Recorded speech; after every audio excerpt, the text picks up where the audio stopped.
देवाय गो ब्राह्मणहिताय च जगत्हिताय कृष्णाय गोविन्दाय नमो नमः। नमो महावदन्याय कृष्णप्रेमप्रदायिदे कृष्णाय कृष्णचैतन्य नामिने गौरत्वेष नमः। गुरवे गौरचन्द्राय राधिकायै तदालये कृष्णाय कृष्णभक्ताय तद्भक्ताय नमो नमः। नमो ओं विष्णुपादाय कृष्णप्रस्थाय भूतले श्रीमदे भक्तिवेदान्त स्वामी निधि नामिने। नमस्ते सरस्वती देवे गौरवाणी प्रचारिणे निर्विशेष शून्यवादी पाससात्य देशतारिणे। पंचतत्वात्मकं कृष्णं भक्तरूप स्वरूपकं भक्तावतारं भक्ताख्यं नमामि भक्तशक्तिकं। जय श्री कृष्ण चैतन्य प्रभु नित्यानंद श्री अद्वैत गदाधर श्रीवासादि गौरभक्तवृंद। हरे कृष्ण कृष्ण कृष्ण हरे हरे, हरे राम राम राम हरे हरे। हरे कृष्ण कृष्ण कृष्ण हरे हरे, हरे राम राम राम हरे हरे। हरे कृष्ण प्रभु जी, हरे कृष्ण माता जी, हरे कृष्ण। हरे कृष्ण माता, हरे कृष्ण प्रभु जी, हरे कृष्ण प्रभु जी, हरे कृष्ण हरे कृष्ण। சரி, நான் ஆரம்பிச்சிடறேன். ஓம் நமோ பகவதே வாசுதேவாய, ஓம் நமோ பகவதே வாசுதேவாய, ஓம் நமோ பகவதே வாசுதேவாய. ஓம் ஹரே கிருஷ்ணா. வந்திருக்க எல்லாருக்கும் நமஸ்காரம். ஹரே கிருஷ்ணா மாதாஜி பிரபு. தெய்வீக மற்றும் அசுர இயல்பை பத்தி நம்ம பார்த்துக்கணும். விவாக யோகம் பார்க்க போறோம். ஹரே கிருஷ்ணா. நம்ம நேற்றுக்கு 18 பதம் வரைக்கும் நேற்று முடிச்சிருந்தோம் இல்லைங்களா? இன்னைக்கு கண்டினியூ பண்ணலாம். ஹரே கிருஷ்ணா. அதற்கு முன்னாடி இந்த நிகழ்ச்சி ஏற்படும் ஸ்ரீ ஸ்ரீ ராதா கோவிந்த் அஸ்கான் பெங்களூர் நம்ம அனைவரும் சார்பாகவும் சின்ன பிரார்த்தனை. ஜெய் ஸ்ரீ கிருஷ்ணா சைத்தன்ய பிரபு நித்யானந்த ஸ்ரீ அத்வைத கதாதார ஸ்ரீவாசாதி கௌர பக்த விருந்துக்கு ஜெய். ஹரே கிருஷ்ண கிருஷ்ண கிருஷ்ண ஹரி ஹரி, ஹரே ராம ராம ராம் ஹரி ஹரி. சரி, ஒரு சின்ன கண்ணோட்டம் பார்த்தலாம். நம்ம என்னென்ன படிச்சோம் அப்படின்றத ஒரு சின்ன கண்ணோட்டம். அதாவது முதல் ஸ்லோகத்துல இருந்து 6வது ஸ்லோகம் வரைக்கும், அதாவது தெய்வீக மற்றும் அசுர குணங்கள் பார்த்தோம். 26 தெய்வீக குணங்கள், 6 அசுர குணங்கள் பார்த்துட்டோம். 7ல இருந்து 19வது பதம் வரைக்கும் அசுர இயல்புகள், அதாவது மனநிலை பார்க்கிறோம். அதே மாதிரி செயல்பாடுகள், குணங்கள் பார்த்தோம். இப்ப செயல்கள் பார்த்தோம், மனோநிலை பார்த்திருக்கோம். இப்ப குணங்கள் பார்க்க போறோம். இப்ப நம்ம கடைசி 19வது பதத்துல நம்ம பார்க்க வேண்டியிருக்கு இன்னைக்கு. அதுக்கப்புறமா பாத்தீங்கன்னா தேர்வு செய்தல் 21ல இருந்து 24வது பதம் வரைக்கும் என்ன மாதிரி பாத்தீங்கன்னா, நரகத்தினோட 3 கதவுகள் அப்படின்னு பாத்தீங்கன்னா காமம், கோபம், பேராசை. இந்த 3மே வந்து நரகத்துக்கு 3 பாதைகள். அதே மாதிரி அனைவருக்கும் தேர்வு செய்ய வாய்ப்புகள் அப்படின்றத நம்ம 22ல இருந்து 23, 24 அந்த 3 பதத்திலையும் நம்ம விரிவா இன்னைக்கு பார்க்கலாம். ஹரே கிருஷ்ணா. சரி, 19வது பதம் படிக்கிறீங்க மாதாஜி? யாராவது புக் இருந்தா படிங்க, நான் அது வந்துட்டேன். பிரபு 18th படிக்கணும் பிரபு. 18 சார். ஹரே கிருஷ்ணா. 18 படிக்கலாம் மாதாஜி. மாதாஜி படிங்க மாதாஜி. ஹரே கிருஷ்ண மாதாஜி. ஹரே கிருஷ்ண பிரபு. பதம் 18.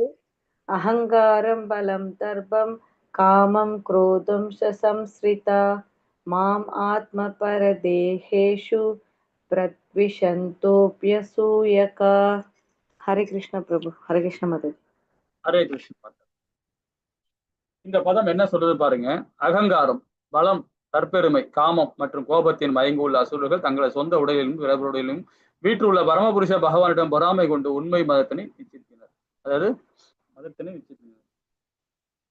என்ன சொல்லப்பட்டது பாருங்கன்னா, இந்த கோபம், பலம், தற்பெருமை, காமம், அதுக்கப்புறம் பாத்தீங்கன்னா கோபம். அகங்காரம் சொல்லும் போது நம்ம 2 விதமான அலங்காரம் நம்ம பார்த்திருக்கோம் இல்லைங்களா? பலமும் அப்படிதான். பௌதிக பலம் என்னைக்குமே வந்து நம்மளை வீழ்ச்சி அடையும் இல்லைங்களா? பௌதிக பலம் என்னைக்குமே வீழ்ச்சி அடையும். ஏதாவது நிலையானது கிடையாது. யாருமே பலசாலி கிடையாது, யாருமே அறிவாளியும் கிடையாது, யாரும் முட்டாளும் கிடையாது இல்லைங்களா? அதே மாதிரி பலம் வந்து நம்மள தற்பெருமை, நம்மள அந்த அந்த இடத்துல கொண்டு போய் வைக்கும். தற்பெருமையும் அப்படிதான், காமம், அதோட கோபம். இந்த 5 செயல்பாடு, அந்த 5மே வந்து பார்த்தீங்கன்னா அசுர குணங்கள் தான் இல்லைங்களா? ஆனா இந்த 5 குணங்களுக்குள்ளுக்குள்ளேயும் பகவான் இருக்கார். பரமபுருஷரான பகவான் இருக்கிறார். அவர் மேல பொறாம கொள்ளாம இருக்கணும். பொறாமன்னு சொல்லும் போது பாத்தீங்கன்னா பகவான் மேல நம்பிக்கை இருக்கணும், முழுமையான நம்பிக்கை இருக்கணும். நாம சங்கீர்த்தனம் பண்ணும் போதும் சரி, பகவானை பத்தி மையப்படுத்தி பேசும்போதும் சரி, அதுதான் பகவான் என்ன சொல்றாரு பாருன்னா வேதங்கள் மூலியமா, உங்க மேல உங்களுக்கு நம்பிக்கை இருக்கணும் முதல்ல. அப்பதான் நம்ம அடுத்தவங்க மேல நம்பிக்கை முழுமையா வைக்க முடியும். நம்ம மேல நம்ம நம்பிக்கை இல்லைன்னா நம்ம யாருமே நம்பிக்கை வைக்க முடியாது. அப்ப அதனால சொல்றாரு உங்களுடைய செயலை நீங்க உயர்த்தி கொள்ளணும்ன்றார். எப்படிப்பட்ட உயர்த்தினா பௌதிக உயர்த்தி கிடையாது, ஆன்மீகத்துல உயர்த்திக்கணும். அப்ப ஆன்மீகத்துல உயர்த்தி அடையும் போது பாத்தீங்கன்னா நாம தவறே செய்ய மாட்டோம் அப்படின்றத நம்ம மேல நம்பிக்கை இருக்கணும். நான் தவறே செய்ய மாட்டேன் அப்படின்ற நம்பிக்கை இருந்ததுன்னா நாம எந்த இடத்துலயுமே வந்து அழகா பேசலாம். நாம ஏதாவது தவறு செய்யும் போது தான் பாத்தீங்கன்னா அப்போ வந்து நாம தவறக்கூடியவர்கள் தான். அப்ப தவறு செய்யும்போது நாம ஒரு வாட்டி பண்ணுவோம், 2 வாட்டி பண்ணுவோம், 3 வாட்டி பண்ணுவோம். அப்ப இயல்பாவே நம்ம எனி டைம் பண்ண ஆரம்பிச்சிடுவோம். அப்ப நம்ம அந்த இடத்துல உண்மையாவே இருக்க முடியாது எந்த இடத்துலயுமே, இல்லைங்களா? ஆனா அதே தெய்வீகமான குணத்துல வந்த பிறகு நான் முன்னாடி தவறு பண்ணியிருந்தோம், இப்ப நான் பண்றது கிடையாது. ஏன்னா பகவானோட அனுகிரகத்தோட நான் செயல்பட்டு இருக்கேன். அந்த நம்பிக்கை நம்ம மேல வந்த பிறகுதான் மத்தவங்க மேல நம்பிக்கை வைப்போம், இல்லைங்களா? இந்த இடத்துல பாத்தீங்கன்னா இந்த படத்துல பாருங்க, சிசுபாலனை வந்து பகவான் வதம் பண்றாரு. இந்த இந்த இடத்துல வதத்துல பண்றப்பன்னா 7வது அத்தியாயத்துல நம்ம இதை பத்தி படிச்சிருக்கோம். 7லயும் படிச்சிருக்கோம், 9லயும் படிச்சிருக்கோம். சிசுபாலனோடது கதை வந்து பாத்தீங்கன்னா திருப்பி ஒரு கண்ணோட்டம் பார்க்கலாம். சிசுபாலனோட ஒரு வீடியோ கொஞ்சம் கண்ணோட்டம் பார்க்கலாம். இப்ப சிசுபாலன் வந்து எல்லாரையும் வந்து கூப்பிடுறாரு யுதிஷ்ட மகாராஜா. எதுக்குன்னா ராஜசூய யாகம் நடத்துறாங்க. ராஜசூய யாகம் நடத்தலாம் அப்படின்னு சொல்லிட்டு ஒரு யோசனை பண்றாரு யுதிஷ்ட மகாராஜா. அப்ப அவர் என்ன பண்றாரு, அந்த யாகம் நடத்துறதுக்கு முன்னாடி எல்லா இவங்க கூட பிறந்தவங்க 4 பேரையுமே வந்து ஒரு திசைக்கு அனுப்புறாரு. 4 திசைக்கு அனுப்புறாரு. அனுப்பிச்சு தன்னுடைய அரசாட்சியை பத்தி விரிவா சொல்றார். விரிவா சொன்னது ஒரு அரசாட்சியை வந்து விரிவுபடுத்துறார், எல்லா இடத்தையும் விரிவுபடுத்துறார். விரிவுபடுத்த பேர் பார்த்தீங்கன்னா அந்தந்த மன்னர்கள்லாம் ஒரு கப்பம் கட்ட ஆரம்பிச்சிட்டாங்க. யாருக்கு? யுதிஷ்ட மகாராஜாக்கு. ரொம்ப அழகா வந்து நிறைய செயல்பாடுலாம் பண்றாரு, புதுமையா பண்றாருன்னு எல்லாருமே வந்து அவங்கவுங்க வந்து வரி நம்ம தமிழ்நாடு, ஆந்திர பிரதேஷ், கர்நாடகா, பெங்களூர் அந்த மாதிரிலாம் இருக்கு இல்லையா? அந்த மாதிரி ஒரு கவர்மெண்ட் இருக்கு. அது மாதிரி ஒரு ராஜாக்கள் வந்து இவருக்கு நிறைய அந்த மாதிரி படி 4 திசையில போனவங்க 4 தம்பிகளும் அப்படி செல்வத்தை கொண்டு வராங்க. ஏகப்பட்ட பணத்தை கொண்டு வராங்க. அதாவது ஜுவல்ஸ், நகைங்க, பரிசு இதெல்லாம் கொண்டு வராங்க. அதில் சேர சேர இவருக்கு என்ன ஆச்சுன்னா யுதிஷ்ட மகாராஜாக்கு, சரி இப்ப நாம வந்து நிறைய செல்வங்கள் ஆயிடுச்சு, அஸ்தினாபுரம் மாதிரி நம்ம ஒரு பெரிய அரசாட்சி கொண்டு வர போறோம்.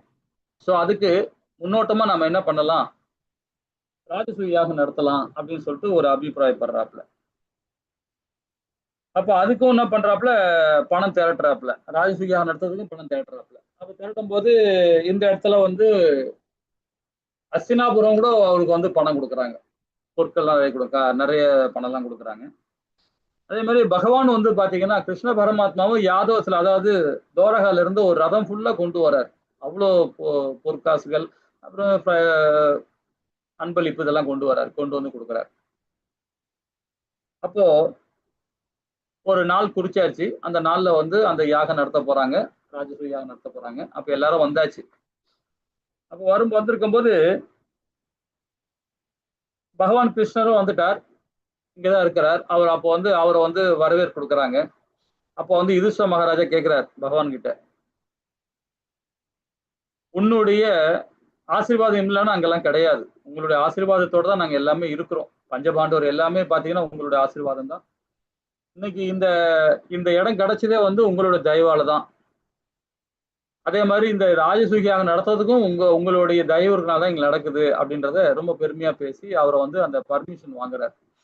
யாரு? யுதிஷ்ட மகாராஜா. அப்போ பகவான் என்ன சொல்றார், இதுக்கு தகுதி, இந்த நாட்டை ஆளக்கூடிய தகுதி உனக்கு இருக்கு யுதிஷ்டா, அதனால நல்ல அழகா ஆட்சி பண்ணுவேன் அப்படின்னு சொல்லிட்டு மகாராஜா ஒரு பகவான் வந்து ஆசீர்வாதம் கொடுக்கிறார். இந்த லோகத்தையே நீ ஆளக்கூடிய, இந்த பூமியை ஆளக்கூடிய அந்த திறமை உங்ககிட்ட இருக்குன்றத பகவான் வந்து ஆசீர்வாதமா கொடுக்குறாரு. சரி, இப்ப எல்லாமே யாகத்துக்கு எல்லாம் ஏற்பாடுலாம் பண்ணிட்டு இருக்காங்க. ஏற்பாடுலாம் பண்ணியாச்சு, எல்லாரும் அவங்கவுங்க வராங்க. அப்போ எல்லாரும் ராஜ மரியாதையோட நடத்தணும் இல்லைங்களா? அதுக்கு என்ன பண்றாங்க, எல்லாருக்கும் ஒரு ஒரு ஒரு ஒரு அதாவது என்ன சொல்ற வாலண்டியர் சர்வீஸ் மாதிரி அதுல என்ன மாதிரி பண்றாங்க பாத்தீங்கன்னா, உணவு பொருட்களை வந்து பாத்தீங்கன்னா உணவு பரிமாறுறது, இந்த மாதிரி விஷயங்கள், கிச்சன், அந்த டைனிங், இந்த மாதிரி பொறுப்பெல்லாம் யார்கிட்ட கொடுக்குறாங்க பாத்தீங்கன்னா துர்ச்சாதன்ட்ட கொடுக்குறாங்க. துர்ச்சாதனா இதை நீ பாத்துக்கோ அப்படின்னு. உடனே அவனும் ஓகேன்ட்டான்.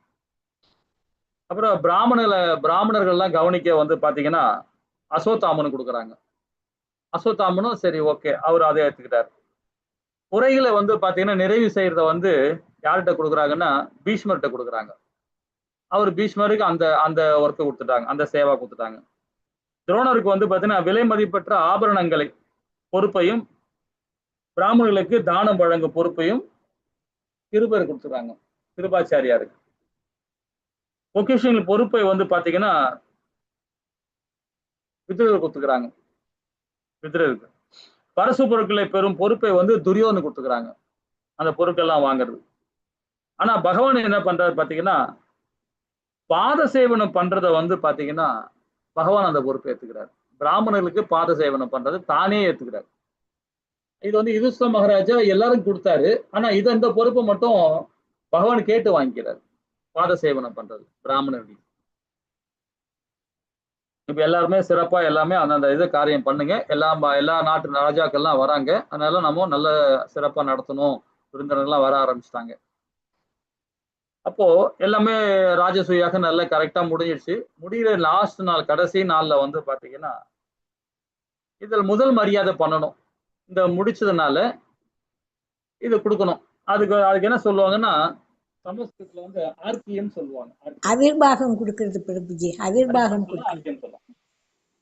அதை கொடுக்கணும்.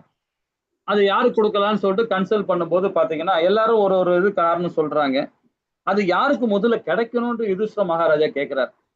இது யாரு கொடுக்கணும், ஆனா கொடுக்கறதுக்கு இது என்ன தகுதி, அந்த ஆளுக்கு என்ன தகுதி இருக்கணும் அப்படின்னு கேட்கும்போது அது என்ன தகுதின்னு சொல்லும் போது பீஷ்மர் சொல்றார். அது பாத்தீங்கன்னா ஆச்சாரியாரா இருக்கணும், யாகம் செய்யும் புரோகிதரா இருக்கணும், உறவினரா இருக்கலாம், மனமுடிக்க தகுதி வாய்ந்த பிரம்மச்சாரியா இருக்கலாம், நண்பனா இருக்கலாம், மன்னனா இருக்கலாம். இந்த ஆறுமே வந்து அது அத பெற தகுதி உள்ளவங்க அப்படின்னு தீர்மானிக்க அது சொல்றார் பீஷ்மர். சொன்ன உடனே சரி இது யார கொடுக்கலாம் அப்படின்னு சொல்லிட்டு நீங்க முடிவு பண்ணுங்க அப்படின்னு சொல்லிட்டு சொன்ன பிறகு அப்ப இங்க இருக்க கூட்டிருக்க பீஷ்மர் என்ன சொல்றாரு, பீஷ்மர் தான் சொல்றாரு. இங்க கூடியிருக்க அனைவரையும் பாத்தீங்கன்னா முதன்மணியா யாருன்னா பகவான் கிருஷ்ணர் தான் அப்படின்னு. கிருஷ்ணர் தான் முடிவு, இதுக்கு வந்து பீஷ்மர் முடிவு பண்றாரு. அப்போ அது தகுதியானவன் சொன்ன உடனே எல்லாருக்கும் ஓகேன்றாங்க. அப்போ இதுல வந்து சிசுபாலன் வந்து இங்க வந்து வாதம் பண்ண ஆரம்பிச்சிட்டான். என்ன வாதம் பண்றான்னு பாத்தீங்கன்னா குறிப்பா வாசுதேவரை குறிப்பிடுறான், பகவானுடைய தந்தையார குறிப்பிடுறான். இவருக்கு மூத்தவர், கிருஷ்ணருக்கு மூத்தவர் அப்பா ஸ்தானத்தில் உள்ளவர். அவருக்கு அந்த தகுதி இல்லையா, இவரை தேர்ந்தெடுத்துக்கிறீங்க அப்படின்றான். அதே மாதிரி வந்து பாத்தீங்கன்னா வாசுதேவர் நலம் விரும்பி வருதினால் இதே துருபதன் இருக்காரு, அவருக்கு நீ கொடுக்கலாம். சரி, துருபதன் எல்லாம் பரவாயில்ல, துரோணாச்சாரியா இருக்காரு, அவருக்காக கொடுக்கலாம். சாந்தனு மகாராஜாவோட பிள்ளை பீஷ்மர், அவருக்காவது கொடுக்கலாம், அவருக்கும் கொடுக்க மாட்டேன்றீங்க அப்படின்னு சொல்லிட்டு சிசுபாலன் வந்து வாதம் பண்றான். நிறைய இடகுடமா பேசிட்டு இருக்காரு, நிறைய தேவையில்லாத விஷயங்கள்லாம் பேசிட்டு இருக்காரு. அப்ப அந்த இடத்துல வந்து யுதிஷ்டிர மகாராஜா என்ன பண்றாரு, சிசுபாலனை வந்து காம்ப்ரமைஸ் பண்றாரு, சமாதானம் படுத்துறாரு. அப்போ அவரு ஒரு சில விஷயங்கள் கோடிட்டு காட்டுறாரு. நீ சொல்றது வந்து முறை கிடையாது, புரியுதா? அவரை வந்து இந்த மாதிரி தூத்தி பேசக்கூடாது, தவறா பேசக்கூடாது, பாவகரமான செயல் அது. ரெண்டாவது நீ பீஷ்மரையும் வந்து மானவங்கப்படுத்துற. பீஷ்மா இவ்வளவு முதிர்ச்சி பெற்ற ஆளு, அதாவது உன் உயிரை நீ தான் தீர்மானிக்கணும் உடலை விட்டு போறதுக்கு, அப்படிப்பட்ட இருக்கும் நீயே தாழ்ந்து சொல்றிய அப்படின்னு சொல்லிட்டு பீஷ்மரை அவன் குறை சொல்றதுனால யுதிஷ்டனுக்கு கோவம் வருது. ஆனா சமாதானப்படுத்தி சொல்றான், அவரை நீங்க அவமானப்படுத்துற, இந்த சபையில வச்சு பீஷ்மரையும் அவமானப்படுத்துற, இதெல்லாம் முறை இல்லை அப்படின்னு சொல்லிட்டு சொல்றாரு. அவர் உடனே என்ன பண்றாரு, பீஷ்மர் என்ன பண்றாரு, பகவான் கிருஷ்ணர் தான் அதுக்கு தகுதியானவர்ன்றது விளக்கம் நல்லா கொடுக்கிறார். யாரு? பீஷ்மர். அவர் அதுக்கு விளக்கம் என்ன சொல்றாரு பாத்தீங்கன்னா, நிறைய உதாரணம் கொடுக்கிறார். பகவானை பத்தி நிறைய உதாரணம் சொல்றாரு. சொல்லிட்டு உனக்கு ஒரு சம்பவம் சொல்றேன், முக்கியமா உன்னுடைய வரலாறு தான் சொல்றேன். உனக்கு 4 கைகள், 3 கைகள், கழுத போல குரல் உனக்கு இருந்தது பிறக்கும் பொழுது. நீ பிறக்கும் பொழுது கழுதை எப்படி கத்துமோ அதே மாதிரிதான் நீ கத்துவ. அதே மாதிரி 4 கை இருந்தது, 3 கண்கள் இருந்தது உனக்கு. அப்ப எல்லாருமே பயந்தாங்க.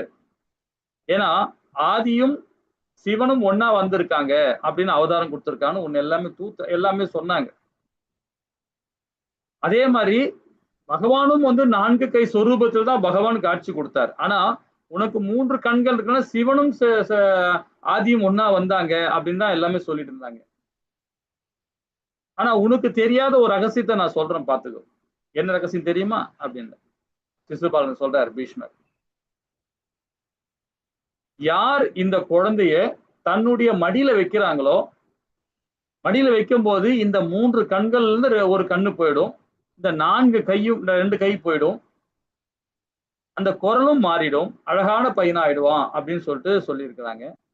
இது இல்லாம அந்த மடியில படுக்கும் போது யார் மடியில படுத்து இந்த கையெல்லாம் போதோ, இந்த கண்ணெல்லாம் போதோ, அவர் கையால் தான் இவர் இறப்பார் அப்படின்றதையும் ஒரு அசூரி உன் தாயார் கிட்ட சொன்னாங்க.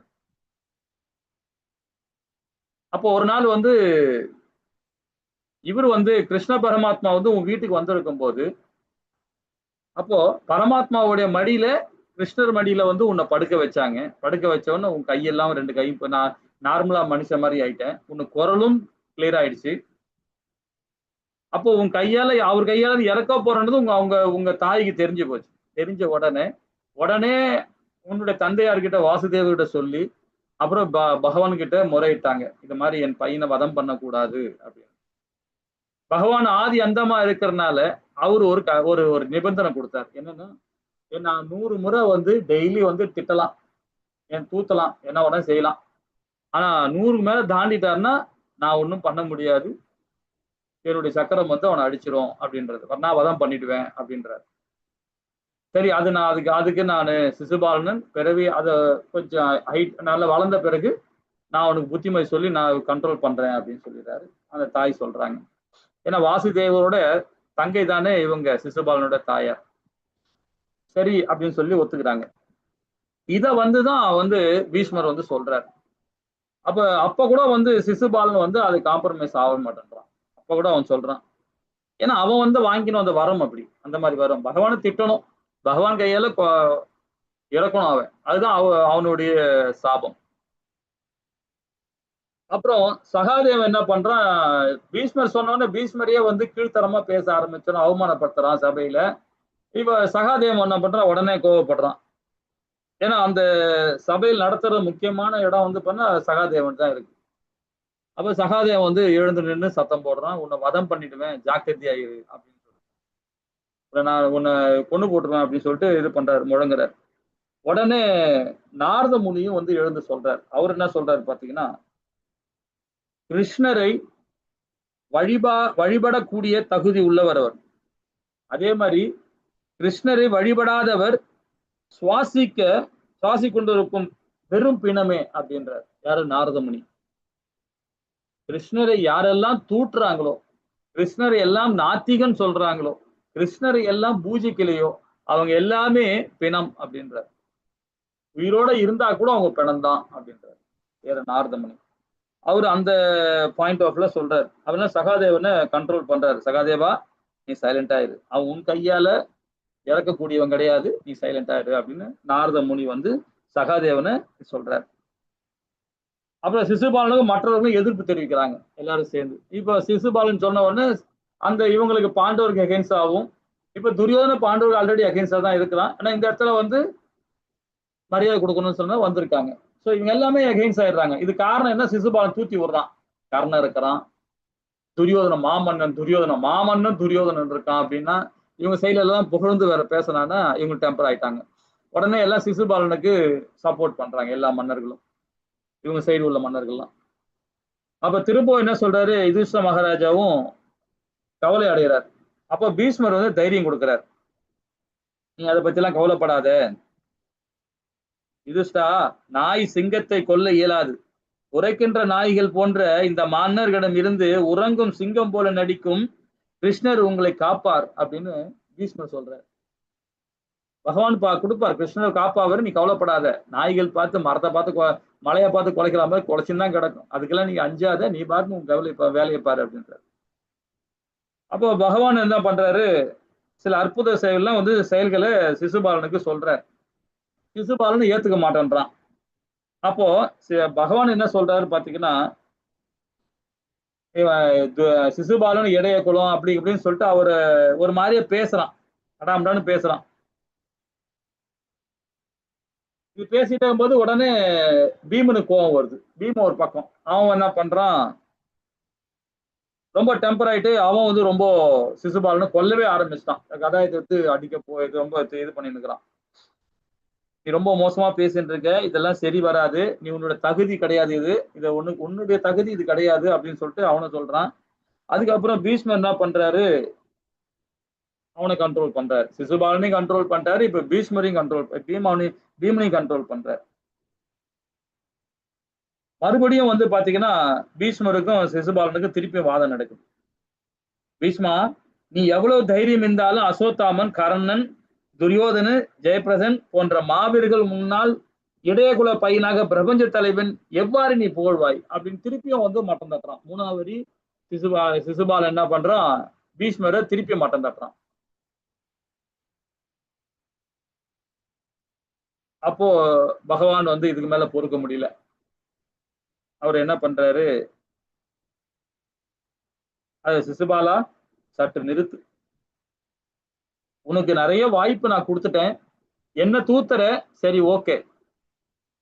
இந்த சபையில உள்ள எல்லாரையுமே பெரிய பெரிய ஆசான்கள்லாம் இருக்கிறாங்க, கிருபாச்சாரியா இருக்கார், துரோணாச்சாரியா இருக்கார், பீஷ்மர் இருக்கார், இவ்வளவு பெரிய பெரிய ஆளுகள்லாம் இருக்கிறாங்க, எல்லாரையுமே மட்டம் தட்டி பேசுற, இது நல்லா இல்ல, நல்லது கிடையாது, பொறுமையாயிரு அப்படின்றார்.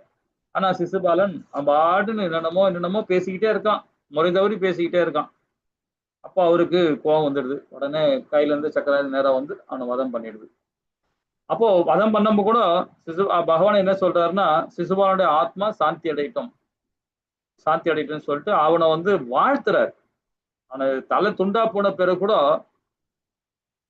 அந்த ஆத்மா எழுந்து பகவானை வணங்குது. சிசுபாலனுடைய ஆத்மா எழுந்து வணங்குது. அதற்கு முன்னாடி துரியோதன, கர்ண இவங்க எல்லாமே சண்டைக்கு ரெடி ஆகுறாங்க, எப்படி நீ ஒரு சபையில வச்சு அவனை கொல்லலாம் அப்படின்னு. அப்போ அது ஒரு காரணம் சொல்றார், 2-3 காரணம் சொல்றார், சிசுபாலனுடைய காரணம் சொல்றார். அதாவது எனக்கு முடிவான ருக்மணிய வந்து திருமணம் பண்றதுக்கு இவன் முயற்சி பண்ணான், அந்த திருமணம் பண்றதுக்கு ரொம்ப இடைஞ்செல்லாம் கொடுத்தான் இவன் அப்படின்றார். அதே மாதிரி கருசான்னு ஒரு மன்னர் இருக்கார், அந்த மன்னனோட பெண்ணை மணக்கத்துக்காக வேடம் போட்டுக்கிட்டு அந்த பெண்ணை நான் கல்யாணம் பண்ணிக்கிறேன்னு சொல்லிட்டு போய் அவளை பானவங்கப்பட்டு திருமணம் பண்ணாம வந்துட்டான். இது மாதிரி பெண்கள் கிட்ட தவறான முறையில அவன் செயல்பட்டு இருக்கான். நான் அதெல்லாம் கூட பொறுத்துக்கிட்டேன். இந்த சபையில வந்து நிறைய பேரை வந்து மோசமா பேசி இருக்கிறான், நான்தான் வதம் பண்ணேன்னு சொல்லிட்டு அதுக்கு காரணம் கொடுக்குறாரு. அதுக்கப்புறமா சிசுபாலனுடைய அவனுடைய பிறப்பை பத்தி சொல்றாரு, போன ஜென்மத்தோட பிறப்பை பத்தி அந்த இடத்துல உபதேசம் பண்றாரு. அப்ப கூட கர்ண, துரியோதனன், துர்ச்சாதனன் இவங்கெல்லாம் வந்து எழுந்துன்னு நிக்கிறாங்க, சண்டை போட்டு நிக்கிறாங்க. அப்புறம் எல்லாரும் சொல்லி சமாதானம் பண்றாரு பீஷ்மர், இது மாதிரிலாம் இருக்கக்கூடாது, அவரு வந்து பாத்தீங்கன்னா விஷ்ணுவோட அவதாரம் அவரு, அதனால நீங்க அதெல்லாம் இது பண்ணக்கூடாது, எல்லாம் கிளம்புங்கன்னு சொல்லிட்டு அங்க இருந்து எல்லாமே இது பண்றாங்க. அப்போ இதுல என்ன தானே சிசுபாலன் வாதம், சிசுபாலா, உன் தாய்க்கு நான் வாக்கு கொடுத்திருந்த 100 அபராதங்கள் நீ கடந்து விட்டாய், தாமதமின்றி உன்னை இப்பொழுது நான் கொல்ல போகிறேன் என்று கூறிய கிருஷ்ணர் தன்னுடைய சுதர்சன சக்கரத்தை எடுத்து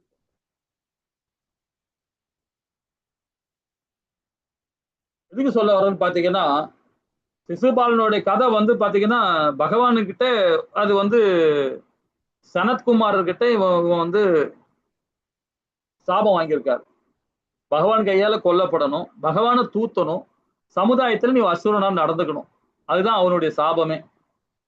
அந்த சாபத்தினால இங்க வந்து அதை வந்து முத்தி அடைகிறான். இதுதான் கடைசி இது. இதை முடிச்சவன நேரம் எங்க போவான்? பகவானுக்கு வைகுந்தத்துக்கு தோர பாலகரா போறான். ஏன்னா ஜெயா விரதன் அவனுடைய இதுதான் இவனுடைய இது செயல். அது பின்னாடி படிப்போம், நிறைய வரும் அதுல, அவனை பத்தி ஒன்னும் படிக்கலாம். சோ இந்த இடத்துல அப்போ இதுல என்னன்னா அகங்காரம் இருக்கு, பலம், நான் தான் பெரிய ஆளுன்றத பலம் இருக்கு. ஏன்னா அவனுக்கு என்ன சொல்லுவாங்கன்னா விஷ்ணுவும் சிவனும் ஒன்னா அவதாரம் கொடுத்துருக்காங்க அப்படின்னு சொன்ன உடனே அவருக்கு ஒரு பலம். இது சின்ன பிறவில இருந்து சொல்லப்பட்டிருந்தால அவர் ஒரு நான் தான் பெரிய ஆள் அப்படின்ற ஒரு தற்பெருமை. அது காமம் வேற, அவங்ககிட்ட எல்லா பெண்களையும் பானவங்கப்படுத்துறதுக்கு முயற்சி பண்ணுவார். அந்த மாதிரி காமம், கோபம், இந்த மாதிரி இருக்கும் சிசுபாலனுக்கு. சிசுபாலனுக்கு இயற்கையாவே வரல, அவனு சாபத்தினால வருது. இதேதான் எல்லா மனிதர்களுக்குமே. இப்ப நாமெல்லாம் இருக்கணும், நம்ம இடத்துல கோவப்படுறோம்னா பௌதிகத்துல இருக்கும்போது கண்டிப்பா கோவப்படுவோம், ஆன்மீகத்துல இருக்கும்போது கோவப்பட மாட்டோம், சகிப்பு தன்மையோட போயிடுவோம், அங்கிருந்து விலகிடுவோம். ஆன்மீகத்துல இருக்கும்போது பாத்தீங்கன்னா சகிப்புத்தன்மை, பௌதிகத்துல இருக்கும்போது சண்டை போட ஆரம்பிச்சிருவோம். நீ எப்படி என்ன பேசலாம், நீ எப்படி நடந்துக்கலாம், நீ எப்படி பண்ண அப்படின்ற ஏதாவது ஒரு காரணம் காட்டி நம்ம அவனை குறை சொல்லிட்டு திட்டிக்கிட்டு இருப்போம் இல்லைங்களா? இது எல்லாமே பௌதிகத்தான இருக்கும்போது தான் இந்த 5 விதமான செயல்பாடு நமக்கு அசுரத்தன்மை வரும். அதே ஆன்மீக தன்மையோடு இருக்கும்போது, பகவானுடைய அனுகிரகத்தோடு இருக்கும்போது கண்டிப்பா நமக்கு அந்த ப்ராப்ளம் வராது இல்லைங்களா? பொறுமை ஏன் ஏற்படுகிறது, பொறாமை ஏற்படுகிறதுன்னு பாத்தீங்கன்னா பௌதிக சொத்துக்களுக்கு அறிவு குறைபாடு. அறிவு குறைபாடு, அதாவது பௌதிக சொத்து. அதே மாதிரி பொறாமையின் விளைவுகள் பாருங்க, மற்றவர்கள் மீது பொறாமை, கடவுள் மீது பொறாமை, மதம் மற்றும் சாஸ்திரங்களை அவதூறு பேசுதல் இல்லைங்களா? தன்னையே சுதந்திரமானவங்க, அதாவது சக்திசாலியாகவும் நினைத்துக் கொள்ளுதல், நான் தான் பலம் பொருந்தியவன் அப்படின்னு நினைக்கிறேன். எதை வச்சு பலம் பொருந்தி நம்ம சொல்ல முடியும்? எதுவுமே நம்மளது நிஜம் கிடையாது இல்லைங்களா? இது எல்லாமே மாயதான், எல்லாமே மாயதான், எதுவுமே நம்மளது சொந்தம் கிடையாது. அப்ப நம்ம எதை வச்சு நம்ம பலம் சொல்ல முடியும்? நம்முடைய பலம் சொல்லணும்னா பகவானுடைய அனுகிரகம் தான் நமக்கு பலமே. அவருடைய கடைக்கண் பார்வை பட்டாதான் நமக்கு பலமே, இல்லைன்னா பலமே இல்லை இல்லைங்களா? சோ அந்த மாதிரி நம்ம செயல்படணும். இதுல பாத்தீங்கன்னா பரமபுருஷ பகவானையும் சாஸ்திரங்களையும் நித்தினை செய்பவர்களுக்கு என்ன கதி இருக்கிறது பாத்தீங்கன்னா, புத்திசாலித்தோட உங்கள் சங்கத்தை தேர்வு செய்யணும். பகவானுடைய சங்கத்துல நம்ம தேர்வு செய்யணும். இப்ப பாத்தீங்கன்னா நம்ம இஸ்கான் கோவில்ல உங்களால வர முடியலன்னு நீங்க நினைக்கிறேன். ஏன்னா நான் இது 3வது ட்ரிப் நான் சொல்றேன் உங்ககிட்ட. முடியலன்னா பரவாயில்ல, இருந்தாலும் என்னோட சொல்ல வேண்டிய கடமை நான் சொல்றேன். ஏன்னா இப்போ 16ஆம் தேதி நைட்டு நான் கிளம்புற மாதிரி இருந்து டிக்கெட்டை கேன்சல் பண்ணிட்டு 14ஆம் தேதி நைட்டு கிளம்புறேன் சென்னையில இருந்து. கிளம்பி 20ஆம் தேதி நைட்டு அங்கிருந்து திருப்பி கிளம்பி சென்னைக்கு வரேன். ஏன் காரணம்னு பாத்தீங்கன்னா எல்லா இஸ்கான் கோவில்ல இருந்து ஆச்சாரிகள் வராங்க, பக்தர்கள் வராங்க. இப்போ நம்ம மேங்களூர் இஸ்கான்ல பாத்தீங்கன்னா ஒரு 5 பேர் பிரதானமா இருக்கிறாங்க, முக்கியமான ஸ்தானத்துல இருக்கிறாங்க. அது மாதிரி ஒரு இஸ்கானுக்கும் ஒரு 5 பேர் இருப்பாங்க. அதுல ஒரு பக்தர்கள், முக்கியமான பக்தர்கள்லாம் ஒரு 10 பேர் இருப்பாங்க. இது மாதிரி நிறைய இஸ்கான்ல இருந்து வராங்க, ஏகப்பட்ட பேர் வராங்க. இது இல்லாம வயசானவங்களும் வராங்க.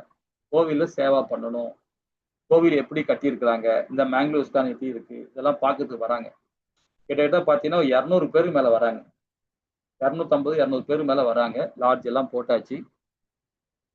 சோ நாமெல்லாம் இந்த கோவில சேவை பண்றதுனால, படிக்கிறோம், இதெல்லாம் இருக்கறனால நம்மளுடைய பக்தர்கள், நம்மள மாதிரி ஆளுங்க, நம்ம கோவில் சார்பா நாம அவங்களுக்கு வரவேற்பு கொடுக்கணும், அவங்களுக்கு பிரசாத விநியோகம் பண்ணணும், அவங்களுக்கு வரவங்களுக்கு கோசாலை, நம்ம கோவில கோசாலா இருக்கு, அந்த கோசாலாவை பராமரிக்கிறது நாம பராமரிக்க தேவையில்லை, அங்க இருந்து நான் அவங்களுக்கு கைட் பண்ணணும். செப்பல்லாம் வைக்கிற ஸ்டாண்ட் இருக்கு, செப்பல் ஸ்டாண்ட் இருக்கு, அந்த ஸ்டாண்டை இன்சார்ஜ் எடுத்துக்கலாம். இது போல ஏகப்பட்ட சேவா இருக்கு, கார் பார்க்கிங் சேவா இருக்கு, இந்த மாதிரி சேவாஸ் தான் நிறைய இருக்கு கோவில்ல. ஸோ இது மாதிரி இருக்கு. அதே மாதிரி கிச்சன்ல எடுத்துக்கலாம், டிடி சிக்கன் இருக்கு. டிடி சிக்கன் கிச்சன் பாத்தீங்கன்னா நம்ம பகவானுக்கு போக கொடுக்கறது, அந்த கிச்சன்ல நம்ம சர்வீஸ் எடுத்துக்கலாம். இல்லைன்னா கீழே ஒரு கிச்சன் இருக்கு, அந்த சமையல் அறையில பாத்தீங்கன்னா அங்க தீட்சை வாங்கணும் மட்டும்தான் அந்த இடத்துல சேர்த்துப்பாங்க. இது பகவானுடைய டிடிஸ்ல அந்த கிச்சன்ல யாருமே போக முடியாது, தீட்சை வாங்கணும் மட்டும்தான் போக முடியும். ஆனா கீழே ஒரு சிக்கன் நம்ம கிச்சன்ல வந்து நாம உள்ள நம்ம பக்தர்கள்லாம் போய் நம்ம ஏதாவது தொண்டு பண்ணலாம். அதே மாதிரி சேவா பலகாரம் பரிமாறுறது, பிரசாதம் பரிமாறுறது. ஸோ இந்த மாதிரி சேவாலாம் நம்ம பண்ணலாம். நம்ம கோவில்ல படிக்கிறோம், இதெல்லாம் பண்றோம் இல்ல. டைம் இருந்தால் வாங்க. 18, 19 இம்பார்ட்டன்ட். மற்ற நாள்ல வந்து நீங்க முன்ன ஒரு நாள் முன்னாடி வரணும், பின்னாடி வரணும் தேவையில்லை. 18ஆம் தேதி அங்க இருந்தா போதும். 18, 19 19 நைட்டு நீங்க கிளம்பிடலாம். உங்க இஷ்டம் அது. இல்ல 20ஆம் தேதி வரைக்கும்னா 20ஆம் தேதி கிளம்பலாம். உங்க இஷ்டம். ஸோ அந்த மாதிரி இருக்கு. பாருங்க. முடிஞ்சா வாங்க. நான் யாரையும் வற்புறுத்தல. நான் சொல்ல வேண்டிய கடமை நான் சொல்றேன். ஹரே கிருஷ்ணா மாதாஜி. 19வது பதம் என்ன சொல்றது பாப்போமா? ஹரே கிருஷ்ணா மாதாஜி. படிக்கிறீங்களா?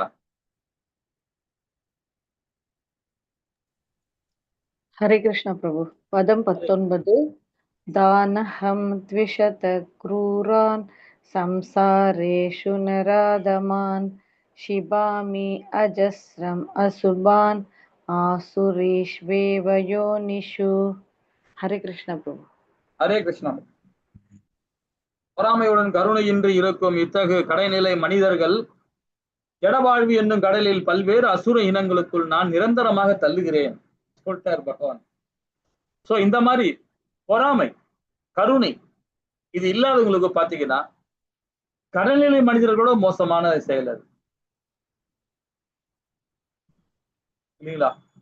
கடல்நிலை சொல்லும் போது பாத்தீங்கன்னா நாயை தின்பவன், சண்டால புத்தியோடன் அதை விட கேவலமான இடத்துல போறாங்க. அந்த கேட்டகரியில இருக்கிறார் பகவான். அந்த அசுர தன்மையில கொண்டு தள்ளுறாரு அவங்கள. 20வது பதம் படிச்சுட்டு நம்ம விளக்கம் பார்ப்போம். ஹரே கிருஷ்ணா மாதாஜி. 20ஐயும் படிச்சிருங்க மாதாஜி. ஹரே கிருஷ்ண பிரபு. பதம் 20.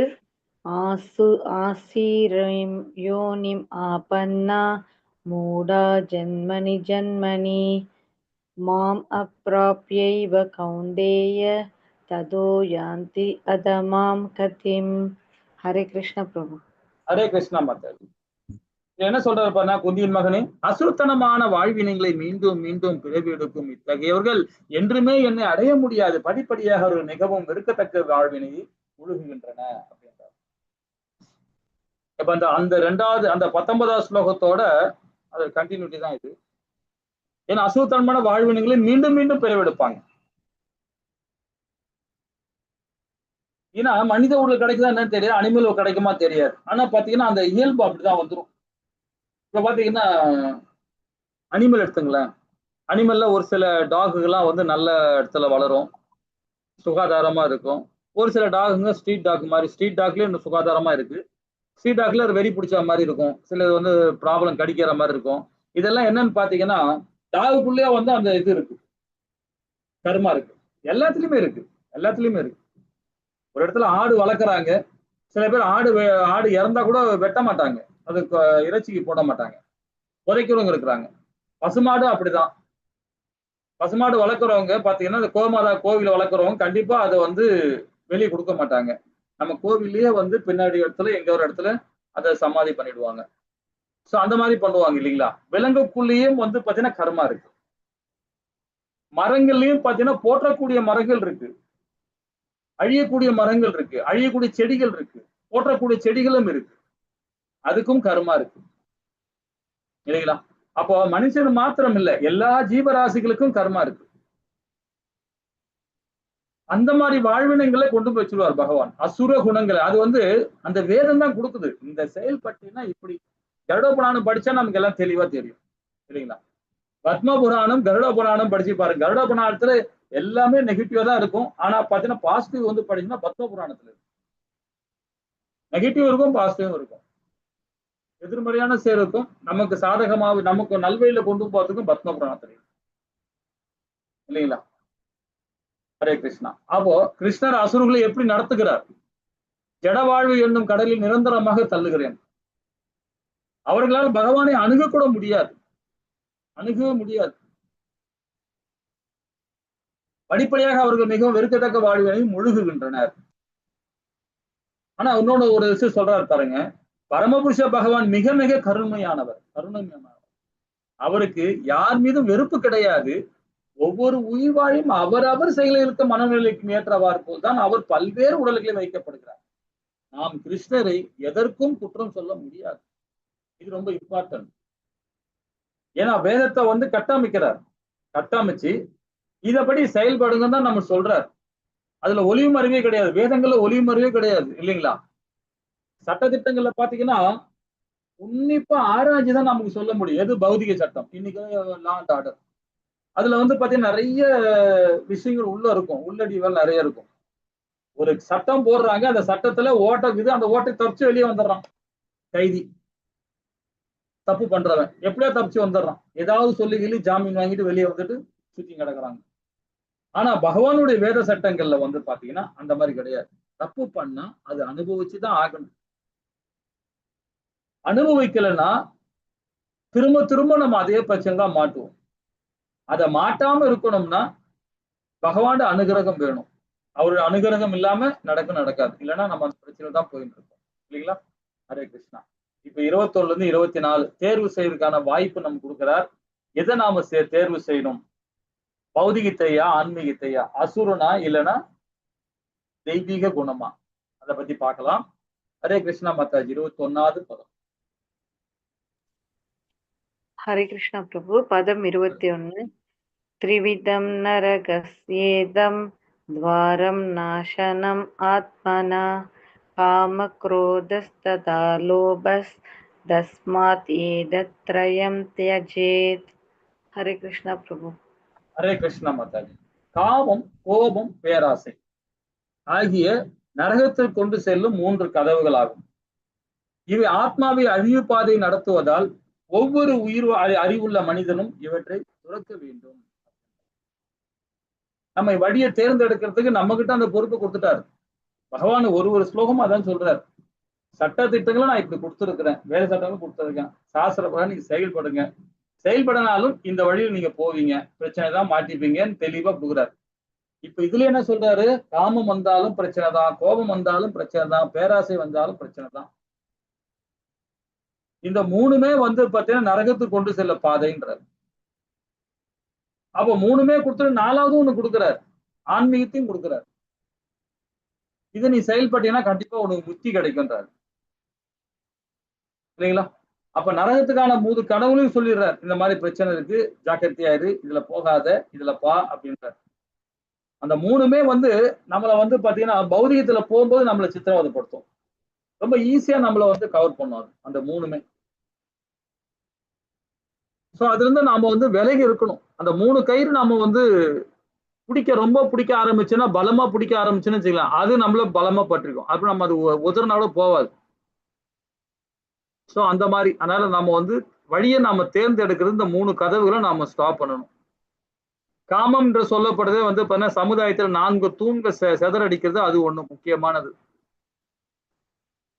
மோகத்தினால காமம் வரும், காமத்தினால கோபம் வரும், பேராசைன்றது மோகம் தானே இல்லைங்களா? பண ஆசை. நரகத்துக்கான 3 கதவுகளாக சொல்லப்பட்டிருக்கு. ஹரே கிருஷ்ணா. ஒரு புத்திசாலி மனிதன் இவ்வாறு கீழ்நிலை அசுர இனங்களுக்கு வீழ்ச்சி அடைய விருப்பம் இல்லை என்றால் அவன் இந்த 3 விதிகளையும் விட்டுவிட வேண்டும். இல்லை என்றால் ஒருவன் தப்பிக்கவே முடியாத அளவுக்கு அவனை கொன்று விடுகிறது. சரிங்களா? இந்த 3மே வந்து பாத்தீங்கன்னா நாம பிடிச்சிருந்தா அது, நாம விலகிட்டோம்னா, நம்ம கீழே விட்டோம்னா அது போயிடும். நாம தான் அதை பிடிச்சி வச்சுட்டு இருக்கோம் அது இல்லைங்களா? ஹரே கிருஷ்ணா. அனைவரும் தேர்வு செய்யணும் வாய்ப்பு அப்படின்னு பாத்தீங்கன்னா தன்னுணர்வுக்கான செயல்களை செய்தல், சாஸ்திர விதிகளை பின்பற்றுதல், அந்த கதவுல இருந்து தப்பித்தல், அதாவது காமம், கோபம், பேராசை இதுல இருந்து தப்பித்தல். அப்ப பரம இலக்கை நம்ம அடைகிறோம். 2வது வந்து பாத்தீங்கன்னா முதல் ஆரம்பத்துல நம்ம என்ன பண்ணுவோம், சாஸ்திர சம்பிரதாயம் நமக்கு தெரியும், நம்ம முன்னோர்கள் சொல்லியிருப்பாங்க, எப்பா வெள்ளிக்கிழமானா வீட்டுல சுத்தப்படுத்தி விளக்கு ஏத்தணும்பா அப்படின்னு சொல்லுவாங்க. சில வீட்டுங்கள்ல, சில வீட்டை ரெகுலரா ஏற்றுவாங்க, காலையில ஏற்றுவாங்க, மத்தியானம் ஏற்றுவாங்க, ஈவினிங் ஏற்றுவாங்க. சில கோவில்ல வந்து சில வீட்டுங்களில் பார்த்தீங்கன்னா ஈவினிங் மட்டும் தான் ஏற்றுவாங்க, காலையில சில பேர் செய்ய மாட்டாங்க. ஸோ அந்த மாதிரி ஒரு இருக்கு, முன்னோர்கள் என்ன சொன்னாங்களோ அதை ஃபாலோ பண்ணுவாங்க இல்லைங்களா? ஸோ அதை கூட செய்யாம சாஸ்திரங்களையும் பின்பற்ற கிடையாது, முன்னோர்கள் சொல்றதையும் பின்பற்ற மாட்டாங்க, மனம் போன போக்குல செயல்படுவாங்க. என்னைக்காவது ஒரு நாள் கோயிலுக்கு போலாம்பா, அந்த வீட்டு பூஜை அறையை பார்த்தீங்கன்னா அப்படி இருக்கும், விளக்க கூட சுத்தம் படுத்திருக்க மாட்டாங்க. சோ அந்த மாதிரி குடும்பங்களும் இருக்கு. அதெல்லாம் என்னன்னு பாத்தீங்கன்னா ரசோகுணம், ரசோகுணம் தமோ குணத்துல இருக்காங்க. மனம் போன போக்குல அப்படியே செயல்பட்டுக்கிட்டே இருப்பாங்க. அது ரொம்ப துன்பகரமானது செயல். அது கண்டிப்பா வீழ்ச்சி அடைவோம். அந்த முதல் நிலையை நாம யூஸ் பண்ணணும். தன்னுணர்வுக்கான செயலை செய்தல் இல்லைங்களா? அப்பதான் அந்த சாஸ்திரத்தை நம்ம பின்பற்ற ஆரம்பிச்சோம். நாம யாரு முதல்ல? நம்ம எல்லாம் மனுஷனா இல்ல ஆத்மாவா? உடலால இருக்கும்போது மனிதனா தெரியும். ஆத்மாவால பார்க்கும்போது பகவானுடைய அம்சமா தெரியும் நம்ம. வேற தொட்டாலும் வரவே மூத்துல இல்லைங்களா? வரவே மாட்டேங்குது. அப்ப கதவு அந்த கதவுல தப்பிக்க முடியும் நம்ம. அப்ப நம்ம தப்பிச்சோன்னா பகவானுடைய லோகம் தான் நமக்கு. இல்லைங்களா? ஹரே கிருஷ்ணா. 22வது பதம் என்ன சொல்றது பாப்போமா? ஹரே கிருஷ்ணா மாதா. ஹரே கிருஷ்ணா பிரபு. ஹரே பதம் கிருஷ்ணா. 22. ஏதைர் விமுக்த கௌந்தேய தமோத்வாரைஸ்திரிபிர்நர ஆசரத்யாத்மன ஸ்ரேயஸ் ததோ யாதி பராம் கதிம். ஹரே கிருஷ்ணா பிரபு. ஹரே கிருஷ்ணா மாதா. இது ரொம்ப அற்புதமா சொல்லியிருக்காங்க பாருங்க. குந்தியின் மகனே, நரகத்தின் இந்த 3 கதவில் தப்பிய மனிதன் தன் உணர்வுக்கு அனுகூலமான செயல்களை செய்து படிப்படியாக பரம இலக்கை அடைகிறான். இப்ப நம்ம இதுல படிச்சோம் இல்லையா? இந்த இடத்துல படிச்சதுதான். தன்னுணர்வுக்கான செயலை செய்தாலே போதும், அவன் பரம இலக்கை அடைகிறான். விழிச்சி அடைகிறான்னா சாஸ்திரங்களை பின்பற்றது கிடையாது. இல்லைங்களா? சாஸ்திரத்தை கரெக்டா பின்பற்றது கிடையாது. அப்ப 3 காலம் தப்பிப்பான விளைவு என்னன்னு பாத்தீங்கன்னா, தன்னை உணர்தல். முதல்ல நம்ம யாருன்னு முதல்ல உணருது. நம்மளுடைய தன்னை உணர்ந்த பிறகு நம்மளுடைய குணம் என்ன, நம்முடைய செயல்பாடு என்ன, நம்முடைய பண்பு என்னன்னு உணர ஆரம்பிச்சிடுறாரு. அதுக்கப்புறம் பகவானுடைய இலக்கு தான் நமக்கு பரம இலக்கு. பகவானுடைய வைகுந்தம் போறது, அவருடைய பிரம்ம ஜோதியில நம்ம கலக்கிறது. இதுதான் நம்மளுடைய இலக்கா இருக்கும்.